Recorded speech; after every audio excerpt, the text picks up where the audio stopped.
Hello dear student, myself Sanjay sir, physics faculty. Today we'll discuss about NCERT class number 11, chapter number 5, laws of motion. तो student हमने previous video lecture में क्या discuss किया था?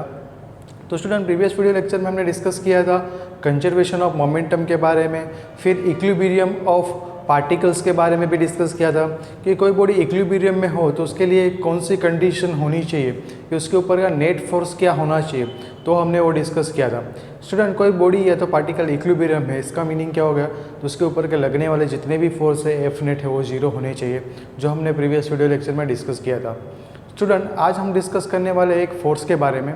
Normally हमने force discuss किया था, उसमें 2 टाइप्स के फोर्स हमने टोटल 4 टाइप के फोर्स देखे थे।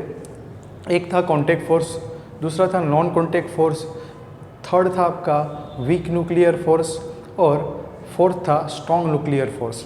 ओके, वीक फोर्स था आपके पास और स्ट्रॉन्ग न्यूक्लियर फोर्स भी था।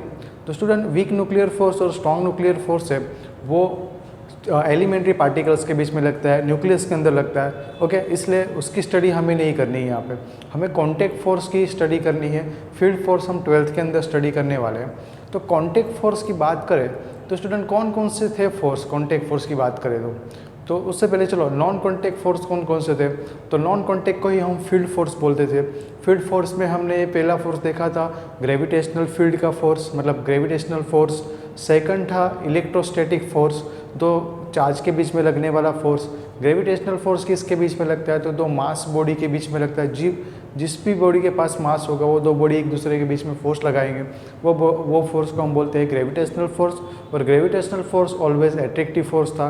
ओके, फिर हमने इलेक्ट्रोस्टैटिक फोर्स देखा। इलेक्ट्रोस्टैटिक वो 2 चार्जेस के बीच में लगता है, लाइक चार्ज के बीच में अट्रैक्शन, लाइक चार्ज के बीच में रिपल्सन, अनलाइक चार्ज के बीच में अट्रैक्शन। जब लाइक चार्ज होगा तो क्या होगा, रिपल्सन होगा, और अनलाइक चार्ज होगा तो अट्रैक्शन होगा। वो जो फोर्स है वो कौन सा होगा, आपका इलेक्ट्रोस्टैटिक फोर्स, चार्ज के बीच में लगने वाला फोर्स। फिर मैग्नेट के अंदर भी जो मैग्नेटिक फील्ड के अंदर जो फोर्स लगता है उसको हम बोलते थे मैग्नेटिक फोर्स। तो वो फील्ड फोर्स था जिसमें कोई कॉन्टैक्ट में आने की रिक्वायरमेंट नहीं होती है। फिर हमने बात की थी कॉन्टैक्ट फोर्स की। तो कॉन्टैक्ट फोर्स में स्टूडेंट डिफरेंट टाइप के फोर्स थे।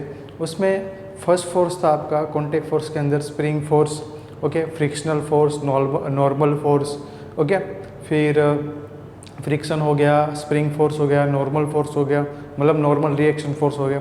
तो वो सभी फोर्स कॉन्टैक्ट फोर्स थे। तो स्टूडेंट उसके अंदर ही हमें आज डिटेल्स में डिस्कस करना है फ्रिक्शनल फोर्स के बारे में। तो स्टूडेंट ये फ्रिक्शनल फोर्स क्या होता है वो आपको मतलब में प्रिसाइजली समझना पड़ेगा, क्योंकि इसके ऊपर से काफ़ी सारे न्यूमेरिकल्स बन सकते हैं। ओके, काफ़ी सारे न्यूमेरिकल्स हम सॉल्व भी करने वाले हैं जो कॉम्पिटिटिव सेक्शन के अंदर भी आ सकते हैं। ओके, तो चलो फ्रिक्शन फोर्स क्या है या तो फ्रिक्शन है क्या, वो समझने के लिए मैं आपको एक एक्सपेरिमेंट करके दिखाता हूँ। एक्सपेरिमेंट छोटा सा एक ऑब्जर्वेशन करते हैं यहाँ पे। स्टूडेंट देखो कि मेरे पास एक सरफेस है। ओके, ये जो ब्लैक कलर का दिख रहा है मान लो कि एक सरफेस है, इसके ऊपर मैं कोई ब्लॉक को रख रहा हूँ। मान लो कि ये बॉक्स है, आपका ब्लॉक है। अभी मैं इसको फोर्स लगा रहा हूँ। देखो फोर्स लगाने के बाद ये क्या हो रहा है, देखो फोर्स लगाने के बाद ये क्या हो जाएगा, रुक जा रहा है। तो ये उसका मोशन कंटिन्यू क्यों नहीं रख रहा, मैं इसके ऊपर फोर्स लगा रहा हूँ फिर ये रुक क्यों जा रहा। क्वेश्चन होना चाहिए कि क्यों रुक गया ये, तो कौन सा फोर्स यहाँ पर रिस्पॉन्सिबल है, कौन सा फोर्स लग रहा होगा, कौन सी यहाँ पे कंडीशन आ रही होगी कि ये जो बॉक्स है वो आगे जाके मोशन उसका क्या हो जाएगा, स्टॉप हो जाएगा, मतलब ये रेस्ट पे आ गया। ऐसा तो क्या हो रहा है यहाँ पे, कौन सा फोर्स लग रहा होगा। तो चलो वो समझते हैं। तो क्या देखो कि मैंने यहाँ पे जो एक्सपेरिमेंट किया उसको मैं डायग्राम के थ्रू समझाता हूँ कि मान लो कि ये सरफेस थी, ओके, और उसके ऊपर हमने एक बॉक्स रखा था इसे, ओके। अभी इसी को हम माइक्रोस्कोपिक लेवल पे ऑब्जर्वेशन करें स्टूडेंट, यही चीज़ को हम माइक्रोस्कोपिक लेवल पे ऑब्जर्वेशन करने जाए तो उस टाइम पे हमें दिखेगा कि यहाँ पे एटॉमिक लेवल पे क्या होगा, यहाँ पे हमें कैसा सरफेस दिखेगी। ये जो सरफेस है दिखने में अभी तो हमें स्मूथ लगती है, लेकिन जब हम माइक्रोस्कोपिक लेवल पे ऑब्जर्वेशन करते हैं तो ये सरफेस आपको कैसे मिलेगी, रफ सरफेस दिखेगी। रफ सरफेस मतलब मैं मान लो कि नीचे वाली सरफेस है वो कुछ इस तरह से, ओके, इसे अनइवन सरफेस होगी, और जो ऊपर वाली सरफेस है वो भी कैसी होगी, रफ होगी ऐसे। तो देखो माइक्रोस्कोपिक लेवल पे हम इसका ऑब्जर्वेशन करेंगे, मतलब में ये सरफेस का और ये जो कॉन्टेक्ट में आ रही ये जो बॉक्स है उसके जो नीचे वाला जो सरफेस है ये दोनों का माइक्रोस्कोपिक लेवल पे ऑब्जर्वेशन करें तो हमें कुछ इस तरह से दिखेगा। मतलब में एटॉमिक लेवल पे हमें क्या दिखेगा, रफ सरफेस दिखेगी, रफ दिखेगा एटॉमिक सरफेस की बात करें, मतलब एटॉमिक लेवल पे हम उसका ऑब्जर्वेशन करें तब।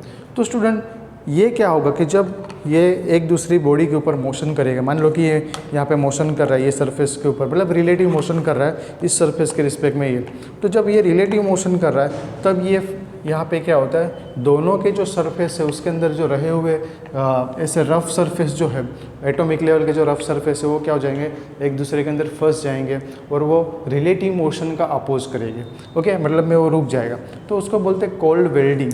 ये जो अंदर फंस जाते हैं ऐसे, ओके, ये जो सरफेस है एक दूसरे के अंदर फंस जाएंगे तो उसको बोला जाता है कोल्ड वेल्डिंग।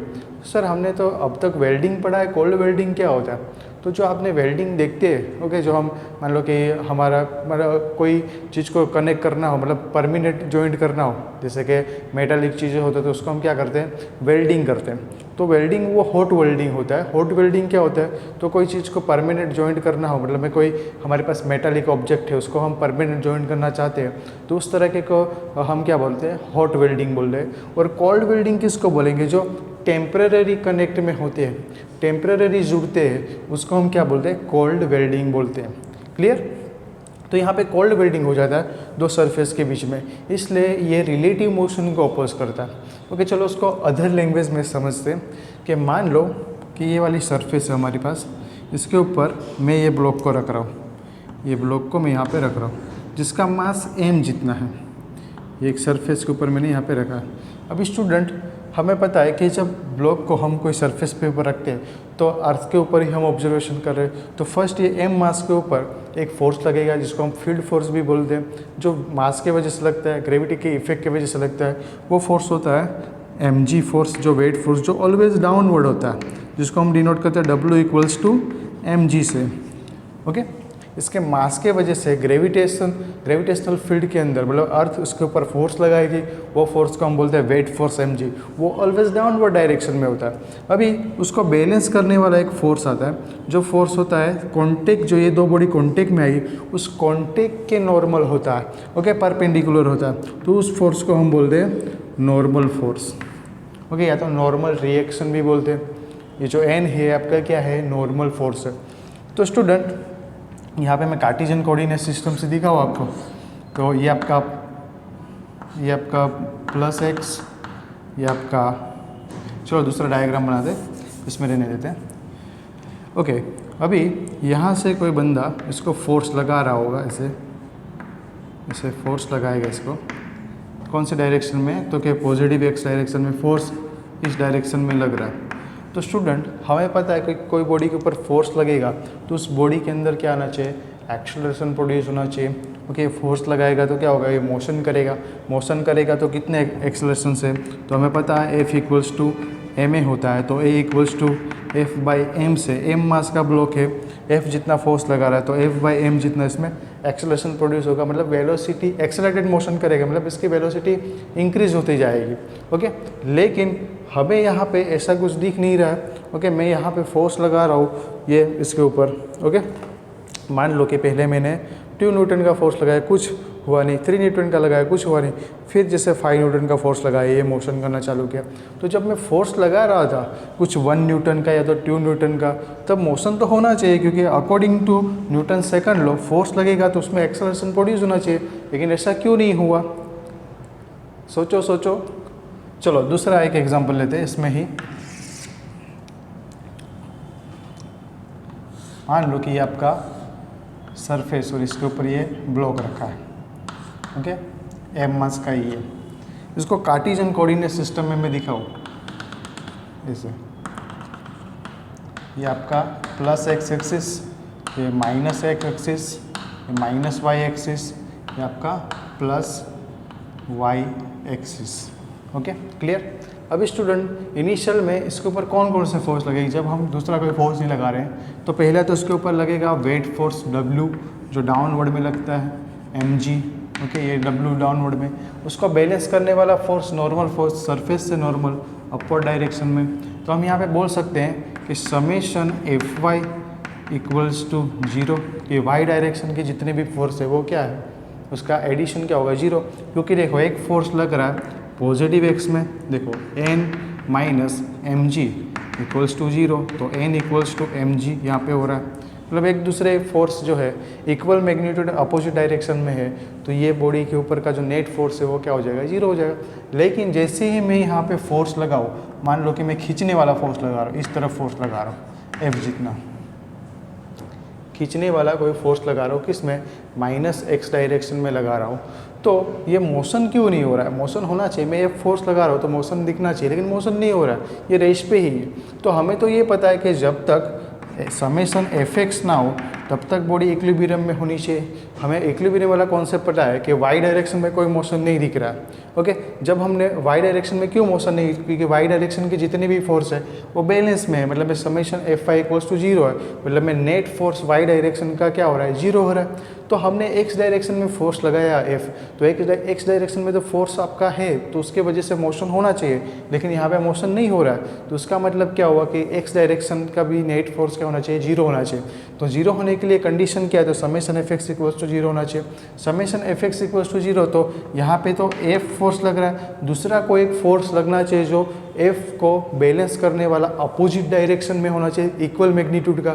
तो वो फोर्स कहाँ पे लगता है, तो जो बॉडी कॉन्टेक्ट में होती उस कॉन्टेक्ट सरफेस के साथ होता है और मोशन के अपोजिट डायरेक्शन में होता है। फॉर एग्जांपल मैंने फोर्स -x में लगाया, तो जो फ्रिक्शनल फोर्स लगेगा वो उसके अपोजिट डायरेक्शन में लगेगा और वो दो बॉडी के कॉन्टेक्ट में लगेगा, जिसको हम लिखेंगे Fs से। ओके, नॉर्मली F से डिनोट किया जाता है। तो यहाँ पे आप बोल सकते हो कि F minus Fs equals to 0, मतलब में F इक्वल्स टू आप लिख सकते हो Fs, दोनों इक्वल एंड अपोजिट मैग्नीट्यूड के।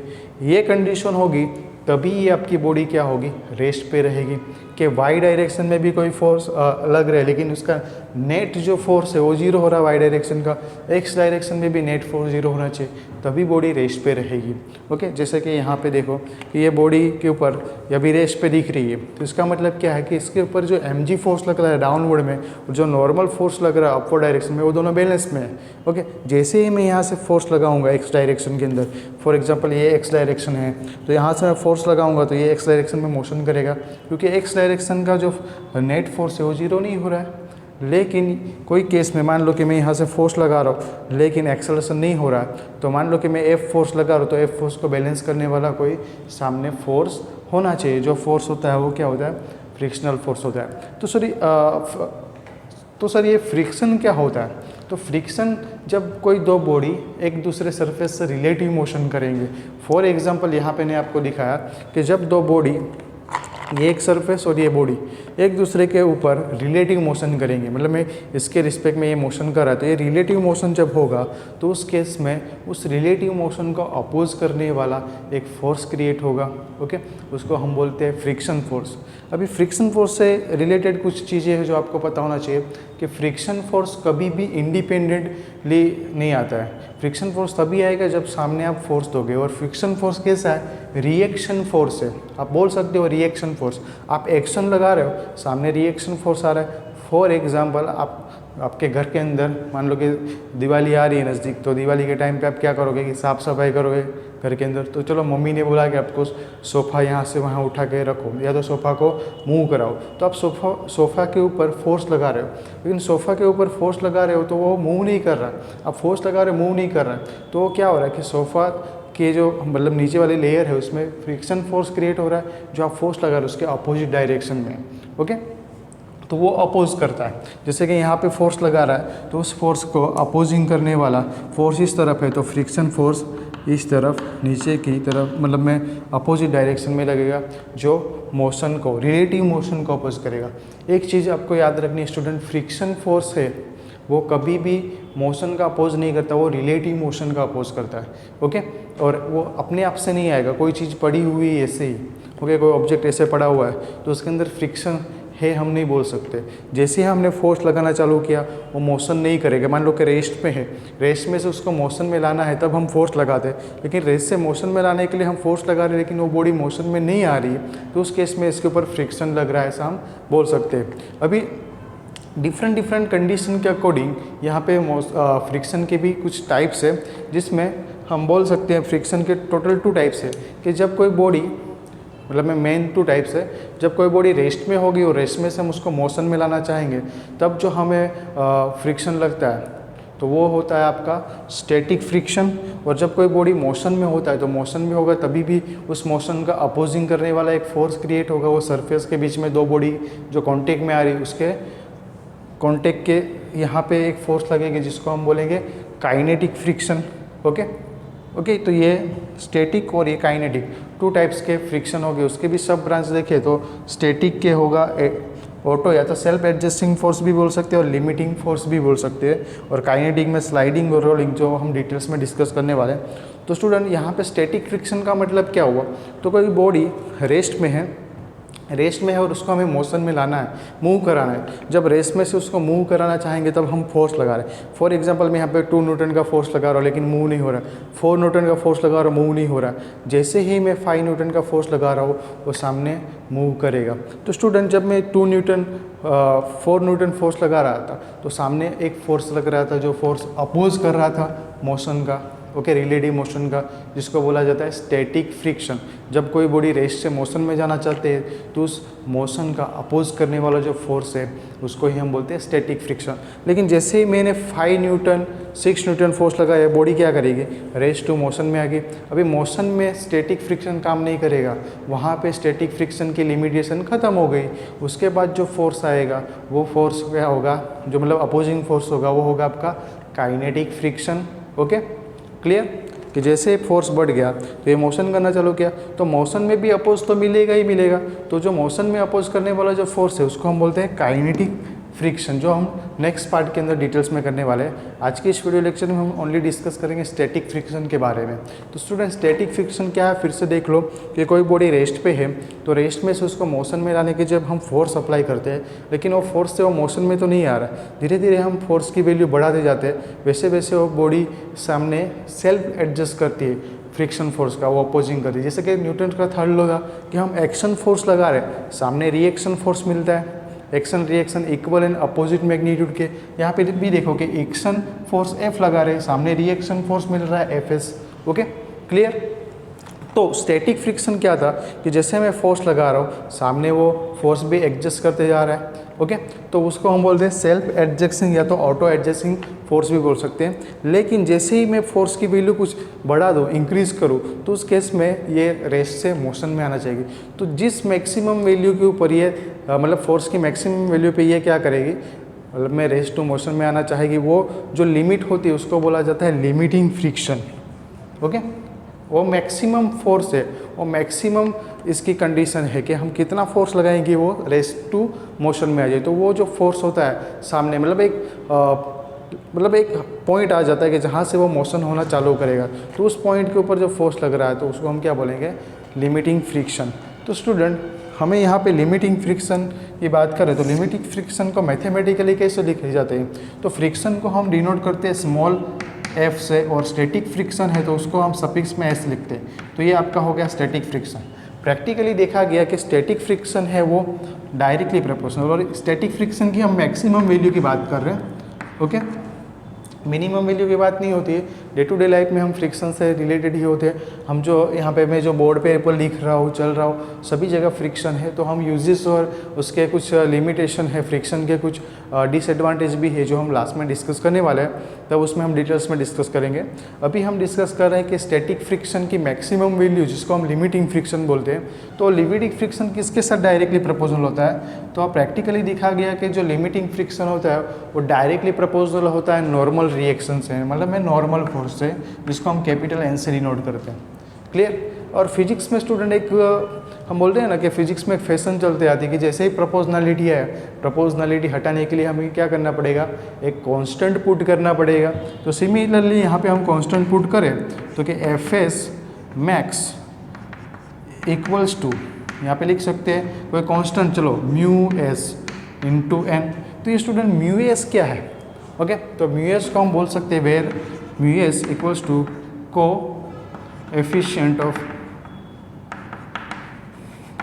Of static friction. ओके, एक कोएफिशिएंट है जो हमने प्रोपोर्शनलिटी हटाने के लिए कांस्टेंट पुट किया, जिसको बोलेंगे हम mu s equals to coefficient of static friction.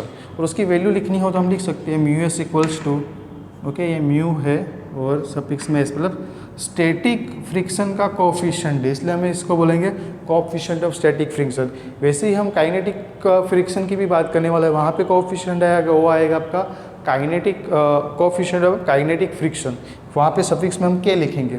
Okay, तो म्यू एस इक्वल्स टू हम लिख सकते हैं f s max divided by N.